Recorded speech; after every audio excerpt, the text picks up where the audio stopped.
Lessons 20 and 21 continued. First question up here in the corner. Simplify the seventh root of x to the seventh power. Quite simply, all you have to do is divide the root into the exponent, or 7 divided by 7. So our final answer is just x to the first power, or just plain x. You do the same thing with the second example in the upper left-hand corner. To simplify the root, just simply take the given root, 10, and divide it into the exponent 90. So 10 can go into 90 9 times, and our final answer is x to the 9th power.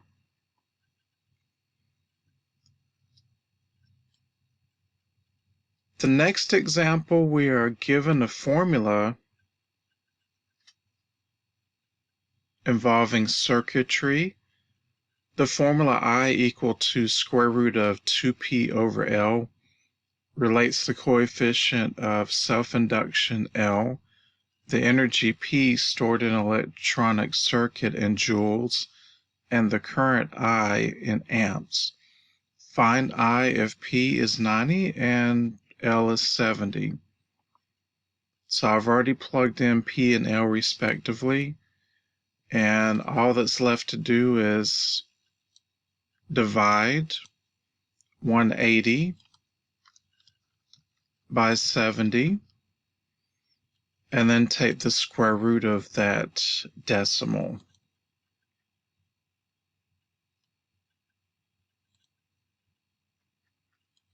So 180 divided by 70. Oops, let me clear it out.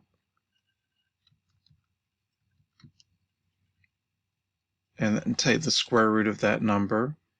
And that gives us about 1.604.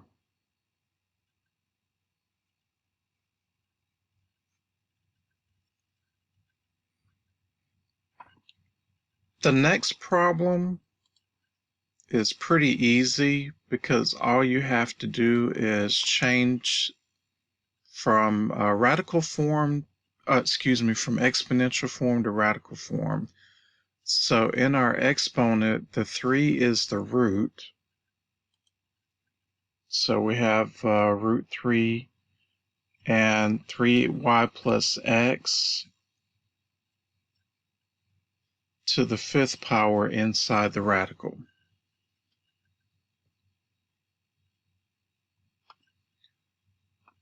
Our next problem, simplify the expression and write your answer with positive exponents. We have to use the quotient rule. So with the quotient rule, you keep the same base and subtract your exponents. So this will be 125. And 7 over 6 minus 5 over 6 is 2 over 6, which is 125 to the 1/3 power. And probably need to simplify that a little bit further. We can either put this in our calculator, or this is the same thing as cube root of 125, which is equal to positive 5.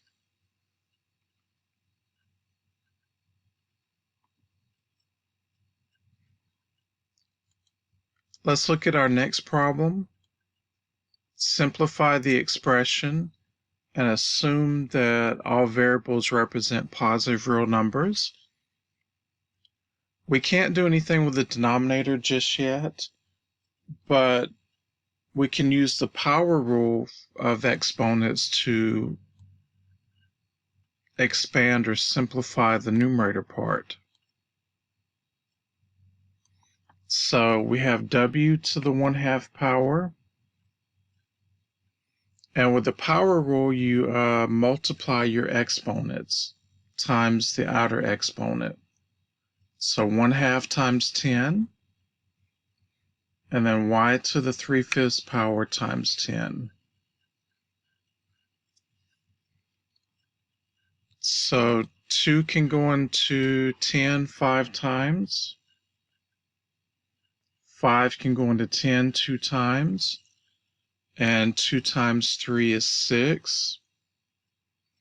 So we have w to the 5th power, y to the 6th power, all of u cubed.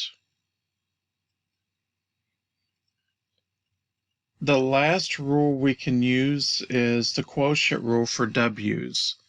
So you keep the w, or the common base, and subtract your exponents. So our final answer is w squared times y to the 6th power.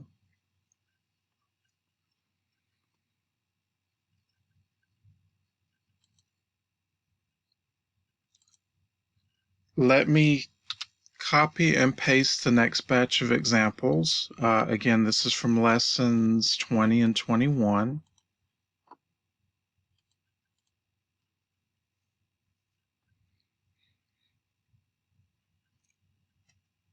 Simplify the following expression. Give your answers in terms of positive exponents. Before we turn our negative exponents into positive ones, we must use the power rule to expand the denominator. So we have m to the negative 3/4, n to the negative 1/4, all over power rule. When you have an inside exponent raised to an outside exponent, you multiply the exponents. So m squared times 1/2, and n to the 1st power times 1/2. So that simplifies to the 2's will cancel, leaving us with just m to the 1st power times n to the 1/2 power, and bring over your numerator.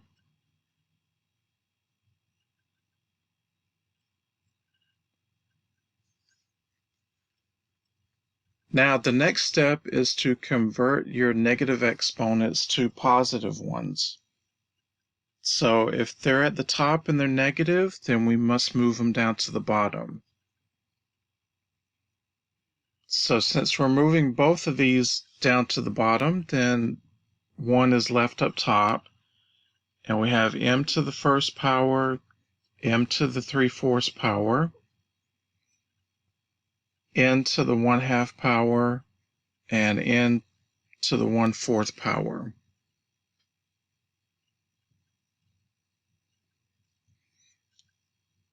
Product rule for both letters. So you add the exponents.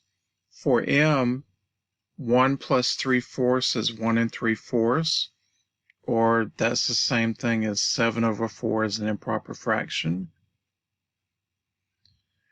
And when you add a half to a fourth, that's like adding 50 cents to 25 cents. So that means you have 75 cents or 3/4. So 1 over m to the 7/4 times n to the 3/4 power is your final answer.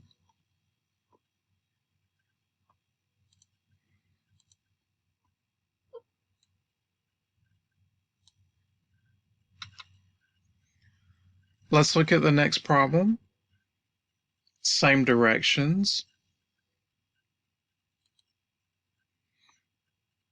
We must use the power rule for both parts of our problem.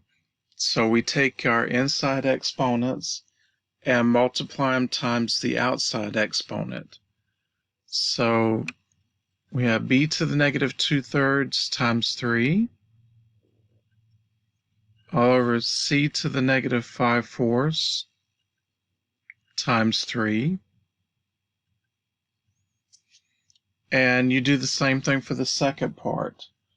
So negative 1/4 times negative 1 will give us b to the 1/4 power times c to the 1/4 power. Now let's simplify our fraction.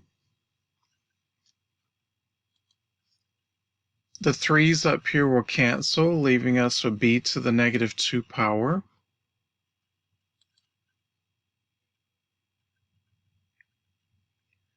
And for the c, nothing actually cancels, so multiply straight across. Negative 5 times 3 is negative 15 over 4.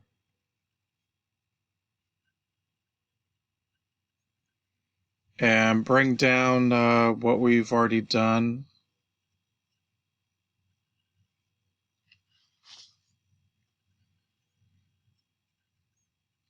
Now, move the c to the negative 15 over 4 to the top.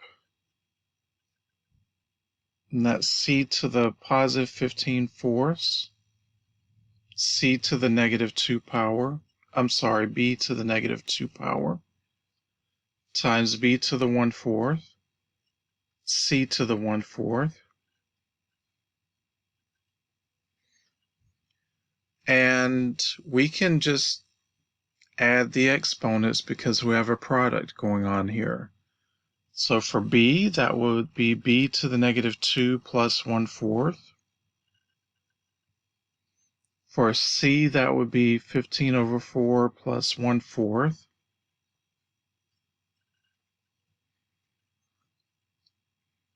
Now, when you do the arithmetic, negative 2 plus 1/4, that will give you negative 7 over 4. And for c, we have 16 over 4, which is just 4. The last thing we need to do is change our b negative exponent to a positive exponent. So you have to do reciprocals.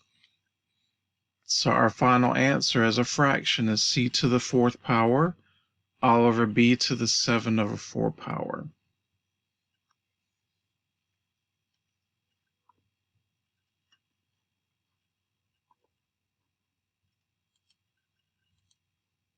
I'm going to skip down to the next example.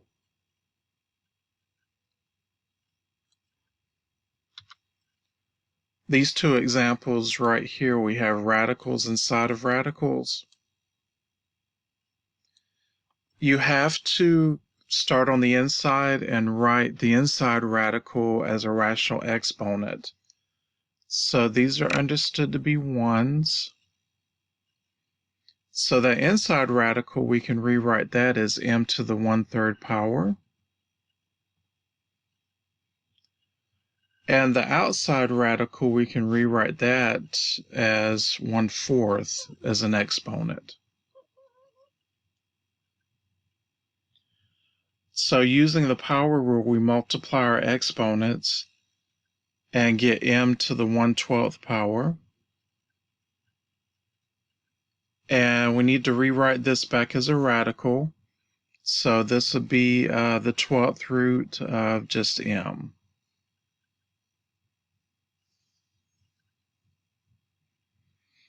If you notice, there's a shortcut you can use.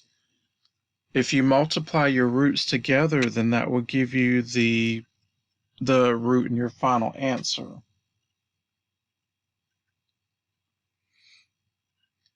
So you can use that shortcut for the next problem. This is understood to be root 2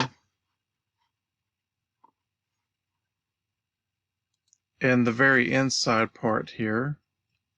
So you can multiply your roots together to get your final answer. So 3 times 5 is 15, times 2 is 30.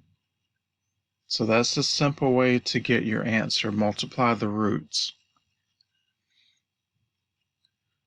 The last example